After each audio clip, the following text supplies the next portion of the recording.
இன்றைக்கி நாங்கள் எங்கே போயிட்டு இருக்கோம்னா ஈக்காடு தாங்கல்குள்ள ஆத்து முனீஸ்வரர் கோயிலுக்கு தான் வந்திருக்கோம். கோயில் என்ட்ரன்ஸில் முனீஸ்வரர் பார்க்கவே கம்பீரமாக பயங்கரமாக இருந்தார். நாங்கள் நியூ மேரிடாக இருக்கும்போது 2024 ஃபஸ்ட் டைம் நாங்கள் இங்கே வந்திருக்கோம். அதுக்கப்புறம் செடியோட வரும். இந்த கோயிலில் உண்மையிலே இந்த கோயிலை பார்க்க ரொம்ப சூப்பராக இருக்குது. இந்த கோயிலுக்கும் எனக்கும் செல்லிக்கும் ஒரு கனெக்ஷன் இருக்குது. இந்த கோயிலுக்கு ஃபஸ்ட் டைம் வரும்போது ப்ரெக்னெண்ட்டாக இருந்தேன். பட் அது எனக்கு தெரியாது.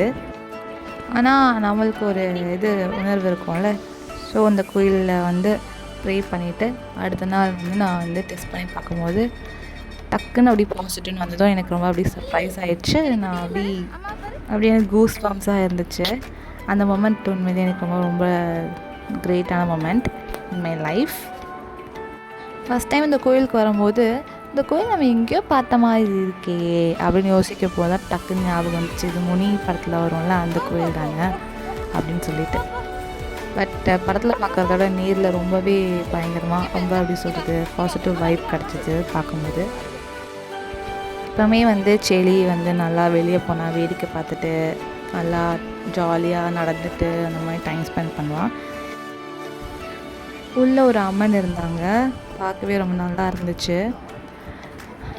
அப்போ அங்கே அர்ச்சனை பண்ணும்போது தேங்காய் உடைப்பாங்களே, அவன் தேங்காய் உடைச்சாலும் இந்த சவுண்டுக்கு பயந்துருவான். அதனால் அந்த பூசாரியை பார்த்து பயந்துகிட்டே இருந்தான். அவர் அந்த சைடு வந்ததும் பார்த்து அழ ஆரம்பிச்சிட்டான். அப்போ அழ ஆரம்பித்தது தான் அதுலேருந்து ரொம்பவே டல்லாக இருந்தான். நாங்களும் எவ்வளவோ டைவர்ட் பண்ணி பார்த்துக்கிட்டே இருந்தேன். அவன் ஒரு இடத்துலேருந்து நகர்ற மாதிரியே தெரியல. அவங்க அப்பா கூடயே ஓட்டிக்கிட்டு இருந்தான். அவங்க அப்பாவை வம்பெடுத்துக்கிட்டு அவங்க அப்பாவை கூப்பிட்டுட்டு அவங்க அப்பா தூக்கிக்கிட்டே இருக்கணுமா. அப்படியே கொஞ்சம் நேரம் உட்காந்துருந்தோம். தூக்கம் வந்துடுச்சு போல அழ ஆரம்பிச்சிட்டான்.